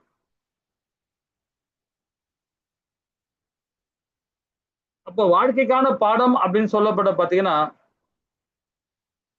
நம்ம எல்லாம் புண்ணியவானா இல்லைன்னா அது எதிர்மனை பாத்தீங்கன்னா, நம்ம எல்லாமே எல்லா ஜீவராசிக்குமே புண்ணியவான் தான், பாக்கியசாலி தான். ஆனா அந்த பாக்கியசாலியா தீர்மானிக்குது எதுன்னு பாத்தீங்கன்னா, இந்த காமம், கோபம், பேராசை தான். இதை 3த்தையும் விட்டுட்டு பகவானுடைய அனுகிரகத்தோட நாம செயல்பட ஆரம்பிச்சோம், அவர் உணர்வோட செயல்பட ஆரம்பிச்சோன்னா கண்டிப்பா நம்ம வெற்றி உத்தரவாதம் கிடைக்குது. இல்லைங்களா? அப்ப நம்ம நாம சங்கீர்த்தனம், பகவானுடைய சங்கீர்த்தனம் நம்ம கலந்துக்கணும். நீ காலையோட ஒரு கதை ஒண்ணு சொன்னேன், நாம சங்கீர்த்தனை பத்தி. ரொம்ப அற்புதமா ஒரு ஆழ்வாரை பத்தி அந்த கதை. சரிங்களா? கடைசியில பாருங்க, அந்த ஆழ்வார் தாழ்ந்த குலத்தை சார்ந்தவன்ட்டு அந்த அந்த நம்மளுடைய நம்ம திருச்சியில உள்ள காவேரி நதிக்கரையிலிருந்து நீர் எடுக்கிறதுக்காக வந்தவர் அந்த பட்டர் விலகி போன்னு சொல்றாரு. ஏன்னா அந்த ஆழ்வார் பாத்தீங்கன்னா பகவானுக்கு பாராயணம் பண்ணிட்டு இருக்காரு, நாம சங்கீர்த்தனம் பண்ணிட்டு இருக்காரு. அப்ப அரங்கநாதன் அரங்கநாதன் தண்ணி கொண்டு போனா விலகி போன்னு சொன்ன அவரு அதை கவனிக்கல, காது கொடுத்து கேட்கல, காதுல விழல. அவரு பகவான் நாமத்தை சங்கீர்த்தனம் பண்ணிட்டு இருக்காரு, நாம சங்கீர்த்தனம் பண்ணிட்டு இருக்காரு. அப்ப பக்கத்துல ஒரு கல் எடுத்து அந்த பட்டர் அடிக்கிறார். அவர் அடிச்ச உடனே அவருக்கு இந்த இடத்துல பிளட் கிழிஞ்சு ரத்தம் வர ஆரம்பிச்சிருச்சு. அப்போ உடனே அந்த ஆழ்வார் கையை பார்க்குறாரு, ரத்தமா இருக்கு. பார்த்த உடனே டக்குன்னு என்ன பண்ண, கோவம் கூட படலை. பின்னாடி பார்த்தீங்கன்னா அரங்கனுக்கு தண்ணி கொண்டு வந்திருக்காங்க, சேவை பண்றதுக்காக தண்ணி கொண்டு வந்திருக்காங்க காவேரிக்கு. நம்ம அதை பார்க்கல அப்படின்னு உடனே ஆத்ம நிவேதனம் அடைகிறார். நான் தவறு பண்ணிட்டேன், என்னை மன்னிச்சிருங்க, நீங்க தண்ணி எடுங்க போய் சொல்லிட்டு அவர் விலைக்கு நிற்கிறார். அப்ப அந்த பட்டர் என்ன பண்றாரு, தண்ணி எடுத்துட்டு கிளம்புறாரு. அங்க போனா அரங்கன் கதவு பாத்தீங்கன்னா உள்ள தாப்பால் போட்டு உட்காந்துக்கிறாரு. எப்படி கணவனுக்கும் மனைவிக்கு பிரச்சனை வந்தா மனைவி தாப்பால் போட்டு உள்ள உட்காந்துப்பாங்க இல்லையா, அது மாதிரி உட்காந்துக்கிட்டாரு பகவான். திறக்க மாட்டேன்றாரு. படா வெளியே கடுறா நீ, என்னுடைய நண்பனை அடிக்கிறே நீ, என்னுடைய பக்தனை அடிக்கிறே நீ அப்படின்னு சொல்லிட்டு வெளியே போட்டு விட்டார். இவன் தட்டி பார்க்கலாம், பட்ரு திறக்க மாட்டேன்றாரு. அப்பதான் யோசனை பண்றான், ஐயோ பகவானுக்கு எதுவுமே செய்ய முடியலையே, திருவரங்க முடிட்டாரே, மூலசாந்த மூடி உட்காந்துக்கிட்டாரு, நம்ம என்ன பண்றதுன்னு சொல்லிட்டு அப்படியே தகைச்சு போய் நிக்கிறார். அப்புறம் யோசனை பண்ணி பாக்குறாரு, நம்ம ஏதோ தப்பு பண்ணிருக்கிறோம், அதனாலதான் நமக்கு. அப்புறம் ஒண்ணா யோசனை பண்ணி பார்க்கும்போது இந்த மாதிரி பண்ணிட்டோம் நாமோ அப்படின்னு நினைச்சு அப்படியே படுத்துடுறாரு. அப்ப பகவான் கனவுல சொல்றாரு, பட்டரே நீ முதல்ல போய் உன்னுடைய தோல்ல சுமந்துட்டு வா அவனை அப்படின்றாரு.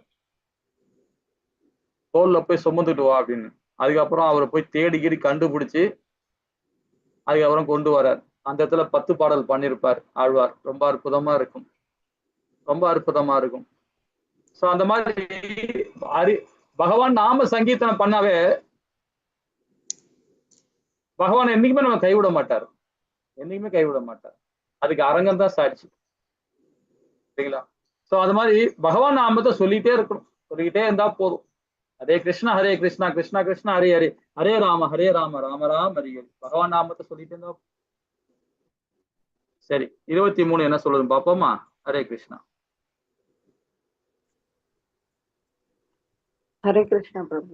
पदम हरे 23 यशास्त्रविधिम् उत्सृज्य वर्तते कामकारत न स सिद्धिम् अवाप्नोति न सुगम न पराम गतिम्। हरे कृष्ण प्रभु। ஹரே கிருஷ்ணா மாதாஜி. 24 சேர்த்து படிச்சிருங்க. இவங்க இதை முடிச்சுன்னு படிச்சிடலாம். சாஸ்திர விதிகளை புறக்கணித்து தனது மனம் போன போக்கில் செயல்படுபவன் பக்குவத்தையோ சுகத்தையோ பரம இலக்கிய அடைவதில்லை. மனம் போன போக்குல, மனம் ஒரு மங்கி தானே இல்லைங்களா? அது ஒரு நிலையானது கிடையாது. அது வாட்டி எங்கெங்கயாவது குச்சின்னு போய் கிடக்கும். அது நாமளும் பாத்தீங்கன்னா இன்னைக்கு கிளாஸ் பார்த்துட்டு இருக்கோம், நாளைக்கு அடுத்த செகண்ட் நம்ம என்ன பண்ணணும், சாப்பிடணுமா, தூங்கணுமா, டைம் ஆயிடுமா, அப்படி இப்படி ஏதாவது சிந்தனை பண்ணி நாளைக்கு இங்க போகணும், ஆபீஸ் போகணும், இந்த மாதிரி ஒர்க் இருக்குன்னு மனம் போயிட்டே தான் இருக்கும். திடீர்னு சிங்கப்பூர் போவோம், திடீர்னு அமெரிக்காவுக்கு போவோம், அமெரிக்காவில் பையன் இருப்பான், சிங்கப்பூர்ல பொண்ணு இருக்கும், அங்க போயிடும். ஸோ அந்த மாதிரி மனம் ஒரு நிலையான கிடையாது, போயிட்டே இருக்கும். அப்போ அதை மனசை திளற விடும் போது பாத்தீங்கன்னா அது பாதையில விட்டோம்னா அப்ப நம்முடைய செயல் தவறாதான் போகும், விடிச்சுதான் அடைவோம். அப்படி நம்முடைய இலக்கு சிதற போதான். அதுதான் சொல்ற பகவான், சாஸ்திர விதிகளை புறக்கணித்து தனது மனமோகனி செயல்படுவன் பக்குவத்தையோ சுகத்தையோ பரம இலக்கியோ அடைவதில்லை என்றார். இந்த பதம் 24 ரொம்ப அற்புதமா இருக்கும். ஹரே கிருஷ்ண மாதாஜி. हरे कृष्ण। पदम 24 तस्मात् शास्त्रं प्रमाणं ते कार्य व्यवस्थितौ ज्ञात्वा शास्त्रविधानोक्तं कर्म कर्तुम् इहार्हसि। हरे कृष्ण प्रभु। ஹரே கிருஷ்ண மாதாஜி. எது கடமை என்றும் எது கடமை அல்ல என்றும் சாஸ்திரங்களை விதிகளை ஒருவன் புரிந்து கொள்ள வேண்டும். படிப்படியாக ஏற்றம் பெறுவதற்கு இத்தகைய சட்ட திட்டங்களை அறிந்து அவன் செயல்பட வேண்டும்.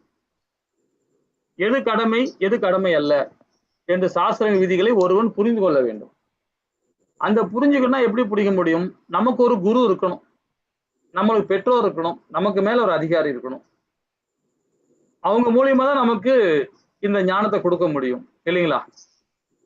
பகவானுக்கு லோகத்துக்கு போகணும்னா நமக்கு ஒரு குருமார் இருக்கணும், ஆன்மீக குருமார் ஒருத்தர் இருக்கணும். உத்தியோகத்துல மேன்மை அடையினா நமக்கு மேல் அதிகாரி நமக்கு சாதகமா இருக்கணும், நாம அவருக்கு சாதகமா இருக்கணும். நமக்கு அவருக்கு நம்ம பணிவிடை பண்ணணும், இல்லைங்களா? ஒரு உயர அந்தஸ்துக்கு போனோம்னா இப்ப கூட பாத்தீங்கன்னா நிறைய பேர் சொல்லுவாங்க, ஆபீஸ்ல வேலை பார்க்கும்போது உயர் அதிகாரியை மதிக்க மாட்டாங்க. மதிக்காம தன்னுடைய திறமை மேல் நம்பிக்கை வச்சிருப்பாங்க, வைப்பாங்க. நான் நிறைய படிச்சிருக்கிறேன், நிறைய எனக்கு பௌதிக ஞானம் இருக்கு, அந்த தான் என்ற அகந்தையில இருப்பாங்க. அதனால உயர் அதிகாரியை மதிக்க மாட்டாங்க. அது ரொம்ப தவறான செயல். அது அதே மாதிரி ஆன்மீகத்துல போகும்போது ஒரு குருன்ற ஸ்தானத்துல இருக்கிறவங்கள அவங்கள மரியாதை கொடுத்து நாம அந்த சங்கத்துல இருக்கணும், இல்லைங்களா? அவருக்கு கீழ்ப்படிஞ்சு, அதாவது அவர்கிட்ட ஆத்ம நிவேதனம் அடைஞ்சு அவரோட ஞானத்தை நாம எடுத்துக்கணும், அதை செயல்படணும், இல்லைங்களா? சோ அப்பதான் நம்ம எது கடமை இல்லைன்னு நமக்கு தெரியும். நம்ம அதே மாதிரி நம்ம தாய் தந்தை சொல்றதை 100% கேட்கணும். படிப்படியாக ஏற்றம் பெறுவதற்கு இத்தகைய சட்டத்திட்டங்களை அறிந்து அவன் செயல்பட வேண்டும் அப்படின்ற. அப்போ சாசனங்களை புறக்கணிப்பவர்கள் பக்குவத்தையோ சுகத்தையோ பரம இலக்கியோ அடைய முடியாது, அவர்கள் நரகத்தில் வசித்து கீழ்நிலை வாழ்வினைக்கு விழித்தடைகின்றனர். நம்ம புராணங்களை சொல்ற மாதிரிதான் எண்ணெய் செடியில போட்டு வதக்குவாங்க, இந்த மாதிரிதான் போட்டு நரகத்துல போனா இந்த மாதிரிதான் போட்டு வதக்கி கிடப்பாங்க, இல்லைங்களா? சாஸ்திரங்களை பின்பற்றவங்க பகவானுடைய கோமாதாவோட கொடுப்பாங்க, அவருடைய லீலையில பங்கு கொள்வாங்க. கோபர்கள் மாதிரி 1000 கோபர்கள், லட்ச கோபர்கள், கோடி கோபர்கள் பகவான் நண்பனா இருக்கிறாங்க. எது கடமை அல்ல என்பதை தீர்மானிக்கிறான், அவ அறிஞ்சு கொண்டு செயல்படுறான். விதிகளை புரிந்து கொண்டு படிப்படியாக ஏற்றம் பெறுவது பக்குவத்தை அடையலாம், இல்லைங்களா? ஹரே கிருஷ்ணா. இந்த அத்தியாயம் எப்படி சாஸ்திரங்களை பின்பற்றுபவர்கள் முக்தி அடைகிறார்கள் மற்றும் பின்பற்றாதவர்கள் நரகத்தில் செல்கிறார்கள். இந்த சாஸ்திர விதிகளை நம்ம வந்து பாத்தீங்கன்னா இந்த பகவத்கீதை இந்த 16வது அத்தியாயம்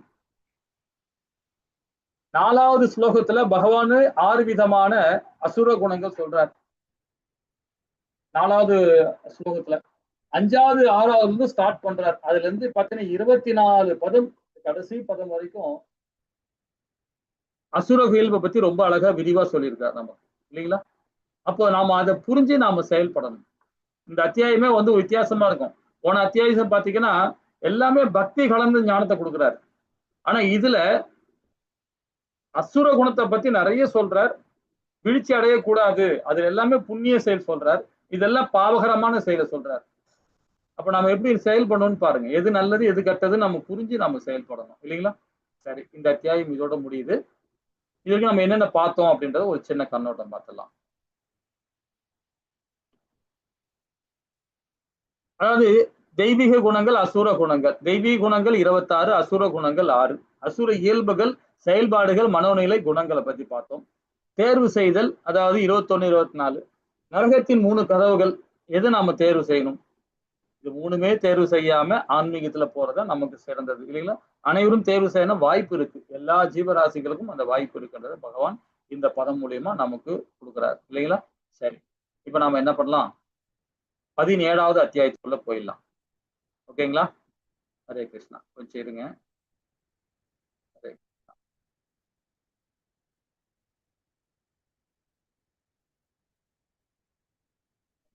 கிருஷ்ணா ஹரே கிருஷ்ணா. 17வது சாப்டர் எங்க இருக்கு? இனி வர்றது எல்லாமே இந்த அத்தியாயம் நமக்கு விரிவான முடிவுரை கொடுக்கிறார். இது வந்து தீர்க்கமான முடிவுரை கொடுக்கிறார். இனி வர பதம் எல்லாம் வந்து நமக்கு பாத்தீங்கன்னா முடிவுரை தான், இறுதி கட்டம் நம்ம கொடுக்கிறார் பகவான். அதனால நாம ரொம்ப அழகா படிக்கலாம். ஹரே கிருஷ்ணா. இந்த இதோட சாரம்சம் என்ன பார்த்தீங்கன்னா 3 முக்குணங்களை பத்தி விரிவா கொடுக்கிறார். அந்த முக்குணங்களை நாம் என்ன மாதிரி தவம் இருக்கிறோம், என்ன மாதிரி நம்ம செயல்பட போறோம் அப்படின்றதையும் சிறப்பாக கொடுக்குறார். நமக்கு நிறைய விஷயங்கள் நம்ம தெரிஞ்சுக்கிட்டோம், நிறைய ஞானத்தை பகவான் கொடுத்துருக்கிறார். ஆனா இதுல வந்து அந்த ஞானத்தோட திருப்பி ரிப்பீட்டா கொடுக்க போறார். ஆனா ரிப்பீட்டா வந்து நமக்கு தெரியாது. நம்ம நிறைய வாட்டி கீதையை படிச்சா நமக்கு தெரிய வருது. புதுசா இருக்கவங்களுக்கு வந்து ரிப்பீட்டா அது வந்து திருப்பி சொல்ற மாதிரி தெரியாது, திருப்பி புதுசா சொல்ற மாதிரி தெரியும். ஆனா உண்மையை சொல்ல போனா கர்ம யோகத்திலையும் பக்தி யோகத்திலையும் ஞான யோகத்தையும் கலந்தாப்புலதான் இந்த அத்தியாயம் இருக்கும். இந்த 2 அத்தியாயமும் 17, 18 ரொம்ப அழகா முடிவுரை கொடுக்குறாரு.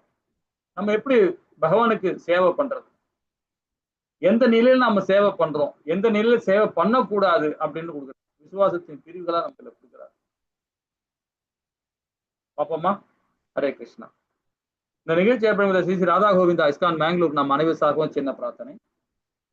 ஜெய் ஸ்ரீ கிருஷ்ணா சைத்தன்ய பிரபு நித்யானந்த ஸ்ரீ அத்வைத கதாதார ஸ்ரீவாசாதி கௌரபக்த விருந்துச்சு. ஹரே கிருஷ்ணா ஹரே கிருஷ்ணா கிருஷ்ண கிருஷ்ண ஹரி ஹரி, ஹரே ராம ராம ராம ஹரி. இப்ப நம்ம இந்த ஸ்லோகம் இந்த இது படிச்சோம். இப்ப 17வது அத்தியாயம். இந்த 17 அத்தியாயத்துல எத்தனை பதம் பார்த்தீங்கன்னா 28 பதம். இதுவும் ஒரு 4 நாள்ல முடிச்சிடலாம், 3-4 நாள்ல முடிச்சிடலாம். நினைச்சுன்னா இந்த வாரத்திலேயே முடிச்சிடலாம். பார்ப்போம். இதுல முக்கியமா என்ன சொல்றான், தத்துவத்தை பத்தி அர்ஜுனன் கேள்வியா கேட்கிறான். தத்துவங்களை பத்தி கேட்கிறான் அர்ஜுனன். அது குணங்களின் அடிப்படையான வகைப்பாடுகளை பத்தி கேட்கிறாரு. அது பகவான் விளக்கு கொடுக்கிறார். அப்போ வாழ்வின் அம்சங்கள் என்ன அப்படின்னு அந்த கொஸ்டினுக்குள்ள ஆன்சரும் பகவான் கொடுக்கிறார். பாத்தீங்கன்னா இந்த 7 விதமான செயல்பாடு, உணவை பத்தி, தானத்தை பத்தி, நம்பிக்கை வழிபாடு, யாகங்கள், பேச்சு, மனக்கட்டுப்பாடு, நடத்தை, இந்த 7மே வந்து பாத்தீங்கன்னா நம்ம இதுக்கு முன்னாடி உணவுல எப்படி இருந்தோம், தான உடல் எப்படி இருக்கும், நம்பிக்கை வழிபாடு எப்படி இருக்கும், இந்த 7 விதமான நிலைப்பாடுல நம்ம எப்படி இருந்தோன்றத நீங்க கண் முன்னே உங்களுக்கு நிறுத்த வைப்பார் பகவான். இந்த அத்தியாயம் மூலியமா நம்ம நிறுத்துவார். அப்ப நம்ம எந்த நிலையில இருந்தோம் அப்படின்றதையும் நம்மளுக்கு கோடிட்டு காட்டுறாரு. தத்துவத்துல இருந்தோமா, ரசோல இருந்தோமா, தமோல இருந்தோமா, இல்ல சுத்த சத்துவத்துல இருந்தோமா அப்படின்னு காட்டுவார். 7 நாள் இருக்குது வாரத்துல, 7 நாள்லயும் இந்த மனுஷனை என்ன பண்ணுவாங்க, 7 நாள்லயும் ஒரு குணத்துல நம்ம இருப்போம். இந்த 4 குணத்துல இருப்போம். நாம திடீர்னு பார்த்தா சுத்த சத்துவத்துல இருப்போம், திடீர்னு பார்த்தா தமோ குணத்துல இருப்போம். அது எப்படின்றது பாத்தீங்கன்னா உணவு மூலியமாகவும் தானமுகள் மூலியமாகவும் இந்த 7 செயல்பாடு மூலியமாகவும் நம்ம நடக்கும். மன கட்டுப்பாடு இல்லைன்னா தமசு தான். பேச்சு எப்படி இருக்கணும் பாருங்க. யாகங்கள், வழிபாடு, நம்பிக்கை வழிபாடு, தானம், நடத்தை, உணவு, இந்த 7மே ரொம்ப அற்புதமா கொடுக்குறாரு பகவான். ரொம்ப நல்லா பொறுமையா நின்று நிதானமா படிக்கலாம். முடிவு கொடுக்குறாரு பகவான். இறுதி நம்ம அடிக்கடிக்கு நம்ம சொல்லுவோம், இந்த கிளாஸ் ஆரம்பிக்கும் போது முடிக்கும் போது சொல்லுவோம், ஓம் தச்சித் சொல்லுவோம் இல்லைங்களா? இதை பத்தி நம்ம ஒரு பிராமணன் சொல்லக்கூடிய வார்த்தை அது. இப்போ நீங்க கிளாஸ்ல உட்காந்து கேட்டுட்டு இருக்கீங்கன்னா கண்டிப்பா கிளாஸ் ஆரம்பிக்கும் போது நீங்களும் ஆத்ம ரூபத்துல இந்த வார்த்தைகள் சொல்லிட்டு நீங்க கேட்டா உள்வாங்க முடியும் உங்களால. இது ஒரு பிராமணோட வார்த்தைகள். இது ஓம் தச்சின்பது அது பத்தி படிச்சீங்கன்னா ரொம்ப நல்லது. அதே மாதிரி அசத்துன்னு ஒண்ணு சொல்றார் கடைசி பதத்துல 28வது பதத்துல சொல்றார். அசத்து பத்தி சொல்றார். அசத்து அந்த தன்மையில் நம்ம செயல்பட அதை வந்து விகரமா பணியாது. அந்த செயல்பட்டோம்னா இந்த வாழ்நாள் மட்டும் கிடையாது, அடுத்த ஜென்மம் கூட நம்ம முக்தி கிடைக்காது. நரக வேதனை அனுபவிப்போம். நரக வேதனை அனுபவிப்போம்டா. அசத்துனா என்ன அப்படின்னு சாஸ்திர விதிகளை ஃபாலோ பண்ணாதவங்க, நாயை தின்பவன், தவறான பாலுணர்வு, தவறான செயல்பாடுகள், இந்த மாதிரி இருக்கணும். அசத்துல போய் முடியறாங்க. அதை பத்தியும் கடைசி பதத்துல ரொம்ப அழகா விளக்கமா கொடுக்குறார் பகவான். சரி, இப்ப இந்த அத்தியாயத்தை 3ஆ பிரிச்சிருக்கு. 1ல இருந்து 2வது, அதாவது கொள்கைகளை பத்தி அர்ஜுனன் கேள்வி கேட்கலாம். அதுக்கு பகவான் 3ல இருந்து 22 பதங்கள் ரொம்ப அழகான வாழ்க்கைக்கான 3 அதாவது அம்சங்களை பத்தி கொடுக்குறாரு. 7 விதமான செயல்பாடு மூலியமா விளக்குறார் பகவான். ரொம்ப அற்புதமா நம்ம அதை படிக்க போறோம். அதே வருது பகவான் வந்து முடிவுரை கொடுக்கிறார். எப்படிப்பட்ட முடிவுரை பாருங்க. இந்த முடிவுரை தான் அடுத்த அத்தியாயத்தையும் அப்படியே கண்டினியூ பண்றார். 23ல இருந்து 28 பதம் வரைக்கும். இது ஒரு 6 ஸ்லோகம் வரைக்கும் ரொம்ப அழகா நமக்கு விளக்கம் கொடுக்க போறார் இல்லைங்களா? ஹரே கிருஷ்ணா. சரி, முதல்ல தத்துவம். தத்துவத்தை பத்தி சொல்றார். யாரும் அர்ஜுனன் கேட்கிறான், இதை பத்தி ரொம்ப விளக்கமா கேட்கிறான் அர்ஜுனன். பாப்போமா? ஹரே கிருஷ்ணா. ஃபர்ஸ்ட் ஸ்லோகம் மாதாஜி படிக்கிறீங்களா? ஹரே கிருஷ்ணா. ஹரே கிருஷ்ணா. பதம் 1. அர்ஜுன உவாச்ச ये शास्त्रविधिम् उत्सृज्य यजन्ते श्रद्धयान्विता तेषां निष्ठा दुःखा कृष्ण सत्वम् आहो रजस्तमा. हरे कृष्ण. ஹரே கிருஷ்ணா மாதாஜி, அழகா படிச்சீங்க.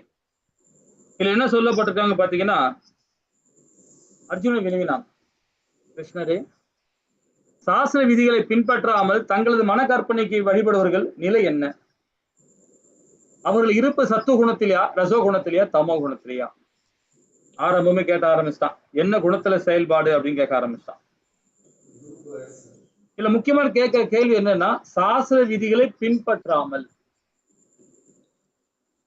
தங்களது மன கற்பனைக்கு ஏற்ப வழிபடுற நிலை என்ன அப்படின்னு கேட்கிறாரு. இப்ப நிறைய பேர் பாத்தீங்கன்னா கோயிலுக்கு போவாங்க, ஃபாலோ பண்ண மாட்டாங்க.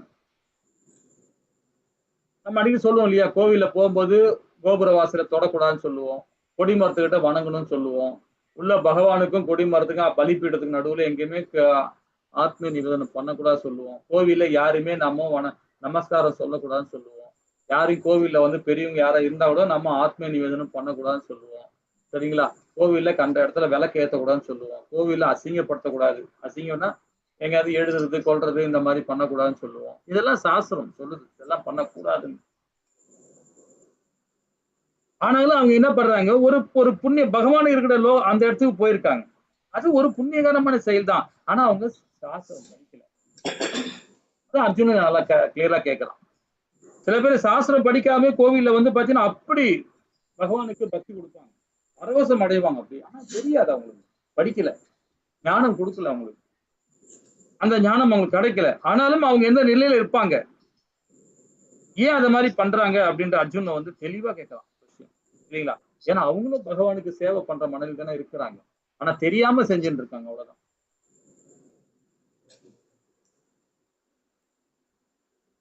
அதுதான் நம்ம அதை உன்னிப்பா அதை கவனிச்சு நம்ம நிறைய விஷயங்கள் நம்மளுக்கு தெரியும், பார்ப்போம். ஸ்டோரி மூலியமா படிக்கலாம். இதுல என்ன சொல்ல வராரு அப்படின்னு பார்ப்போம். சரிங்களா? சரி, 2, 3 அந்த ஸ்லோகத்துல பகவான் வந்து என்ன சொல்றாரு பாப்போமா? ஹரே கிருஷ்ணா மாதாஜி. பிரபுஜி நான் வாசிக்கிறேன் பிரபுஜி. வாசிங்க மாதாஜி. ஹரே கிருஷ்ணா. ஸ்ரீ பகவானுவாச்ச த்ரிவிதா பவதி ஸ்ரத்தா தேஹினாம் சா ஸ்வபாவஜா சாத்வீகி ராஜசி சைவ தாமசி சேதி தாம் ஷுணு. ஹரே கிருஷ்ணா. 3ஆவது ஸ்லோகம் படிச்சிருங்க. ஹரே கிருஷ்ணா.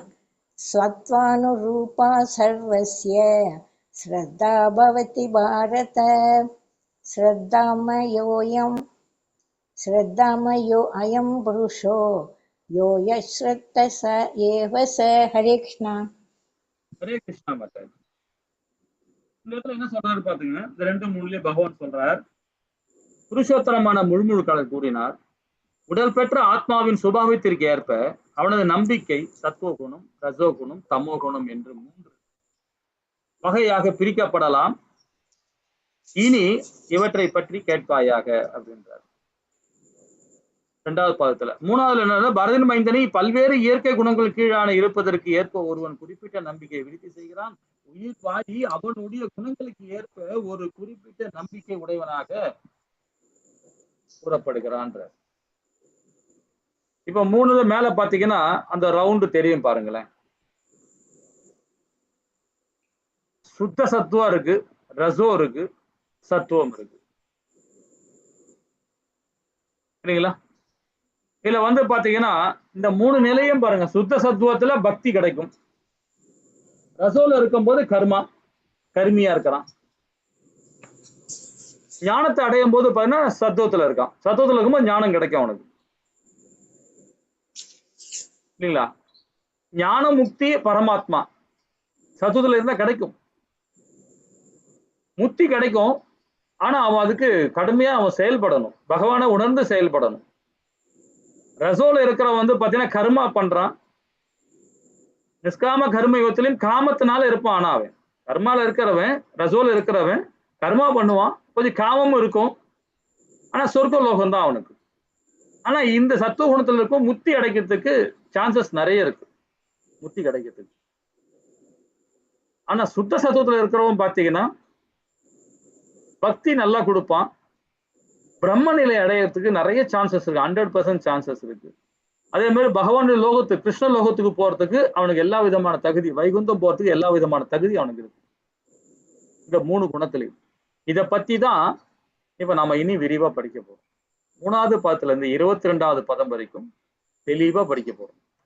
எந்தெந்த இடத்துல நாமோ இந்தெந்த இடத்துல போறோம், எந்த குணத்துல செயல்பட போறோம் அப்படின்ற. இப்ப தானம் கொடுக்கறத பத்தி கொடுக்குறாரு, நம்ம எப்படி பேசுறது, பக்தி வழிபாடு எப்படி, சரிங்களா? அப்புறம் உணவுல எப்படி நம்ம இது பண்ண போறோம், இதை பத்தி 7 விதமான செயல்பாடுல நம்ம எந்த குணத்துல இருக்குன்னு நம்ம தெரிஞ்சுக்க. சில பேர் சொல்லுவாங்க, நான் வந்து சைவம் தான், நான் சைவம் தான் சாப்பிடுவேன், நான் அசைவமே சாப்பிட மாட்டேன், சைவம் தான் சாப்பிடுவேன்னு. சாப்பிடுறது தப்பு இல்லை, ஆனா பகவானுக்கு அந்த போக பிரசாதத்தை நீ உண்ணியா, அதுதான் முக்கியம். பகவானுடைய போக பிரசாதம் சாப்பிட்டியா, இல்லைன்னா அசுர குணத்துக்கு தான் சமம் அது. இதை பத்தி எல்லாம் விரிவா நாமும் இனி வர ஸ்லோகத்துல ஒரு வழியா படிப்போம். சில பேர் தண்ணி குடிக்கிறதுனா கூட பாத்தீங்கன்னா கூட துளசி அந்த தண்ணி எடுத்து போய் பகவானுக்கு ஒரு பாத்திரம் ஃபுல்லா கொண்டு போய் பகவானுக்கு வைக்கலாம், இல்லைன்னா ஒரு கிளாஸ்ல கொண்டு போய் தண்ணி வச்சுட்டு அதுல ஒரு துளசி இலையை போட்டுட்டு வச்சுட்டு பகவானுக்கு அதை ஆஃபர் பண்ணிட்டு ஒரு குடத்துல ஊற்றி வச்சுட்டு அந்த தண்ணி குடிக்கலாம், தப்பே இல்லை. நான் வெளியே போகும்போது பாத்தீங்கன்னா ஒரு வாட்டர் கேன் ஃபுல்லா தண்ணி இருக்கும், அதுல எப்பவுமே வீட்டுல காலையில நெய்வேத்தியம் பண்றோம் இல்லையா, அந்த தண்ணியை ஊத்திடுவேன், அந்த குடத்துல ஊற்றி வச்சிருவேன். அதுல இருந்து துளசி இருக்கும், அந்த துளசியை ஒரு 4 துளசி எடுத்து அந்த இதுல போட்டுப்பேன். துளசி தண்ணி தான் குடிக்கிறது வழக்கம். நம்மள புத்தி கரெக்டா செயல்படும். இதே சைனா எல்லாம் போய் பாத்தீங்கன்னா, சைனா நான் போயிருக்கிறேன், சைனா, தைவான், அப்புறம் வந்து பர்மா, அங்கெல்லாம் போயிருக்கிறோம். அந்த இடத்துல பாத்தீங்கன்னா ஒரு டீ கடையில போய் நீங்க டீ சாப்பிட போனேன்னு வச்சுங்களேன், சின்ன டேபிள் தான் இருக்கும், கீழே உட்கார்றது நம்ம கீழே உட்கார்ந்து இருப்போம், கீழே உட்காந்து ஒரு சின்ன டேபிள் இருப்போம். இந்த மாதிரி டைனிங் டேபிள் சின்ன டேபிளா இருக்கும், நம்மள மாதிரி ஹைட்டாலாம் கிடையாது, நம்ம வீட்டுகளில் இருக்கிற நார்மல் டைனிங் ஹால் மாதிரி கிடையாது, டைனிங் டேபிள் மாதிரி கிடையாது, கீழே ரொம்ப டவுனா இருக்கும். ஏன்னா அவங்க சைனீஸ்லாம் அப்படிதான் உட்காருவாங்க, முட்டியால் போட்டு தான் உட்காருவாங்க, அந்த மாதிரி தான் உட்கார ஸ்டைல். அதான் அவங்க ரொம்ப உடல் ரொம்ப ஆரோக்கியமா இருக்கும் அவங்களுக்கு சைனீஸ்ல பொறுத்த வரைக்கும். ஸோ அந்த மாதிரி உட்கார அவங்க அந்த டைனிங் டேபிள்ல பார்த்தீங்கன்னா எல்லா கடையிலையும் எல்லா ஹோட்டல்லையும் எல்லா இடத்துலையும் பார்த்தீங்கன்னா ஒரு ஜெக்கு இருக்கும். அந்த ஜெக்குக்குள்ள பார்த்தீங்கன்னா நம்ம ஊர்ல துளசி இலை இருக்கா மாதிரி அவங்க ஊர்ல தேநீர் இலை இருக்கும், தேயிலை பச்சை இலைய அது உள்ள போட்டிருப்பாங்க, காஞ்ச இலைய போட மாட்டாங்க.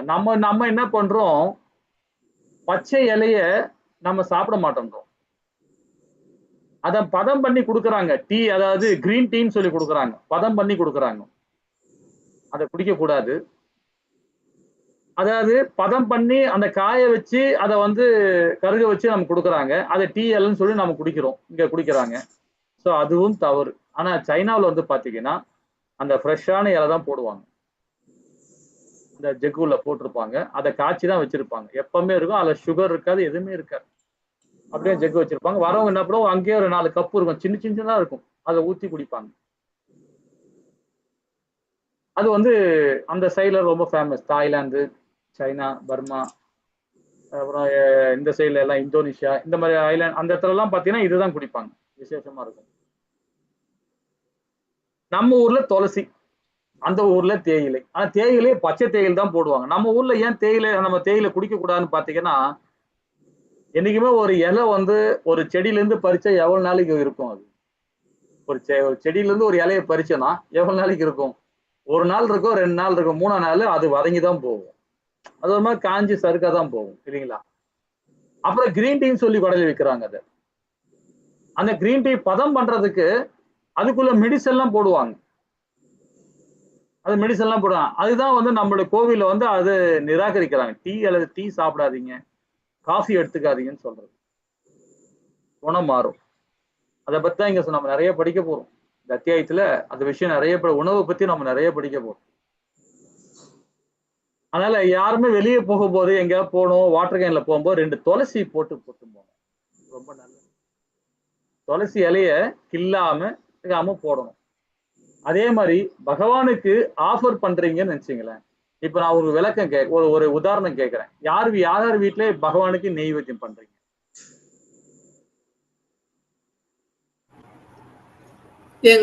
பிரபுஜி, எங்க வீட்டுல நான் பண்ணுவேன் ஜி, நைவேத்தியம் பண்றீங்க. ஆமா. துளசி இலை எப்படி பதம் பண்ணி போடுறீங்க பகவானுக்கு? கேட்கிறேன். நீங்க தெரியாம செஞ்சிருக்கலாம், இல்ல விஷயம் தெரிஞ்சு பண்ணிருக்கலாம்.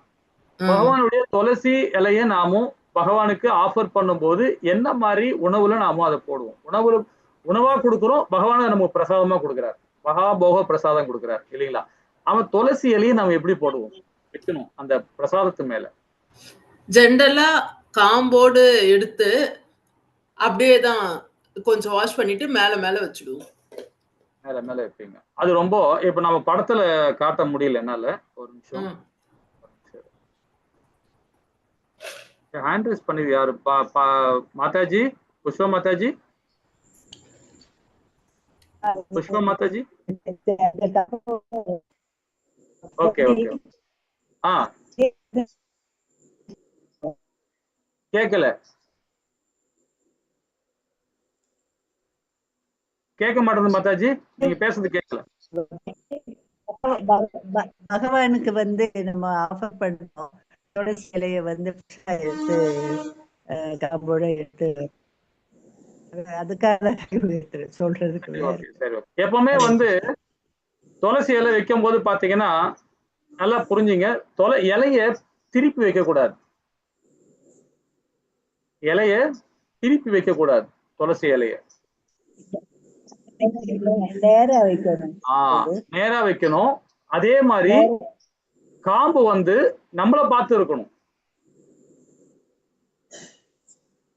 நிறைய விஷயங்கள் இருக்கு.